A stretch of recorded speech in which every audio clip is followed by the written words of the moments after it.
Beneath Gettysburg's blood-soaked soil lies a buried truth so explosive it shatters everything you know about America's deadliest battle. Today, we crack open a forbidden confession, a general's dying words that rewrite history itself. This isn't just war. It's a slaughterhouse secret. Enter the core of a crucial American turning point while we uncover Gettysburg's terrifying moments. Famous for vicious clashes and enormous casualties, locations like Devil's Den and Little Round Top became symbols of courage and loss. But from the turmoil emerges one clear voice: General John Bell Hood. In his moving note to General James Longstreet, written 10 years post-war, Hood recalls combat's raw truths, commands heavy duties, and persistent ghosts outlasting the final gunshot. Walk with us through Hood's private story, revealing the intricacies of his ordeals and their deep effect on the Civil War's direction. This goes beyond battle retellings. It's an expedition into a warrior's psyche, wrestling with war wounds and lasting influence. But before we begin, please like and subscribe to help our channel thrive and also keep history alive. Considering Gettysburg, many leaders spring to thought: Pickett, Hancock, Meade, McLaws, Longstreet. Yet today I'll spotlight General John Bell Hood. His Little Round Top strike remains pivotal in this monumental fight. Hearing his own version of July 2, 1863, proves vital. Later, in 1875, General James Longstreet, now distanced from ex-Confederates over his changed politics, contacted Hood. He sought Hood's Gettysburg recollections. I'll share Hood's reply to Longstreet, where he paints his battle experiences vividly. My officers and I reached Gettysburg's high ground just past sunrise on July 2nd. As stated, my unit soon filled a neighboring meadow.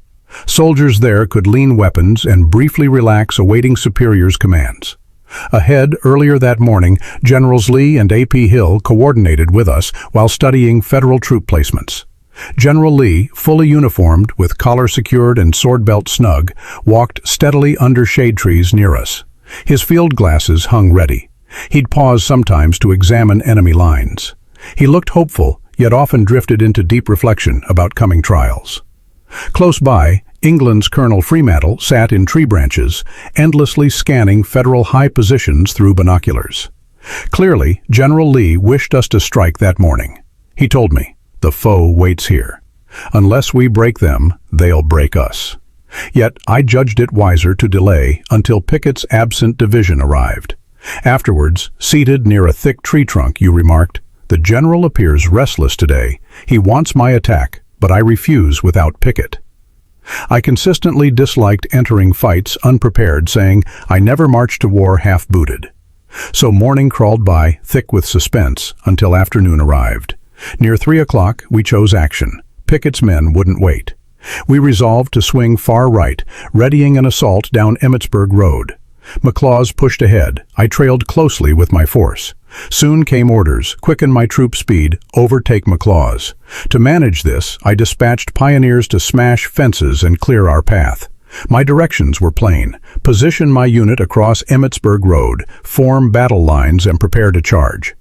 But before the road, I sent trusted Texas scouts forward. Their job: find the enemy's farthest left edge. They swiftly reported that Federal flank hugged Round Top Mountain. They described open land, enabling us to weave through wooded pasture around Round Top, potentially hitting foes sideways and behind. They added Federal wagons jammed tight behind enemy lines, exposed to such an approach. Reaching Emmitsburg Road, I acted fast.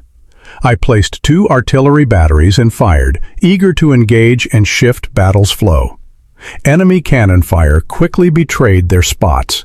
Their left flank sat near Round Top, lines bending backward, forming a hollow curve as we neared via Emmitsburg Road.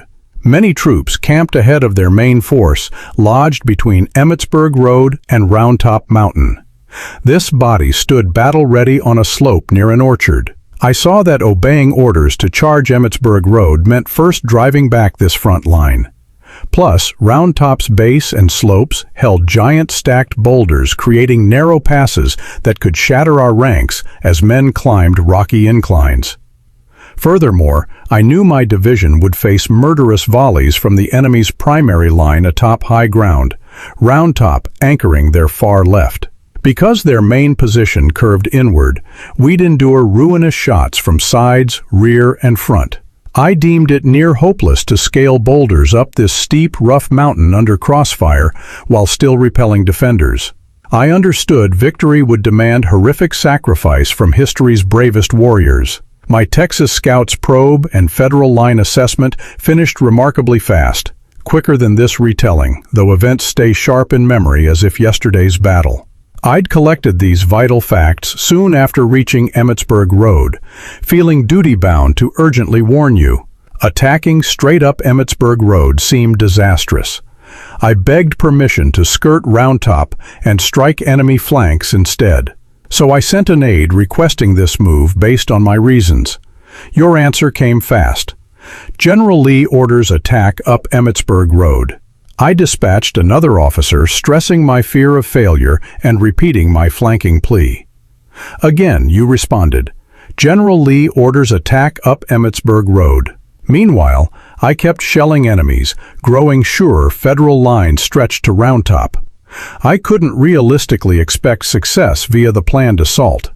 Indeed, the enemy's ground seemed so naturally powerful, I'd call it unassailable.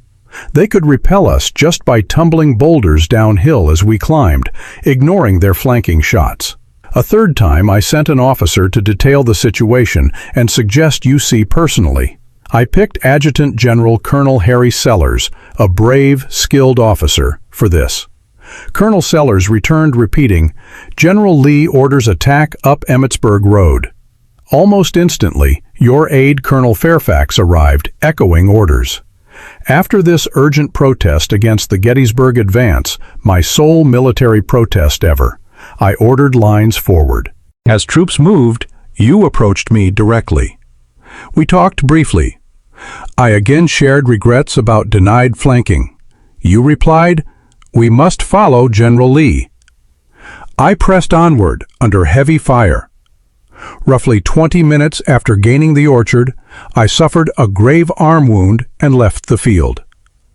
This injury ended my part in this great battle.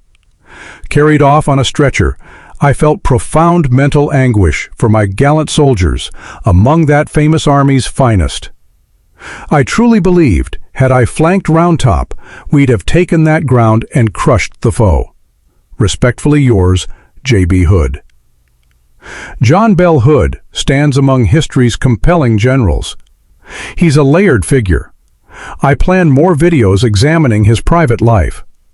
But his Gettysburg charge remains legendary. Devil's Den and Little Round Top rank among Gettysburg's most infamous sites, known for savagery and carnage. These assaults mark the Civil War's most brutal chapters, defined by ferocious combat and massive deaths. Yet Hood's personal testimony makes events more gripping. Recall Hood wrote this account 10 years post-war. This gap raises memory reliability questions. Can we trust his full recollection?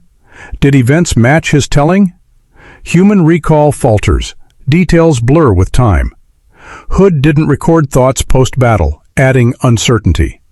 Still, his letter to James Longstreet offers priceless insight into his war experience during a critical hour. Moreover, Hood's musings give rare views into a Confederate general's mind amid battle chaos and leadership burdens. His graphic details and emotion paint the horror soldiers endured that day. Sadly, JohnBellHood died in New Orleans just 4 years after writing this moving letter. His life and service continue fascinating historians and Civil War buffs. Exploring his legacy further, I anticipate probing his personal world and character complexities later.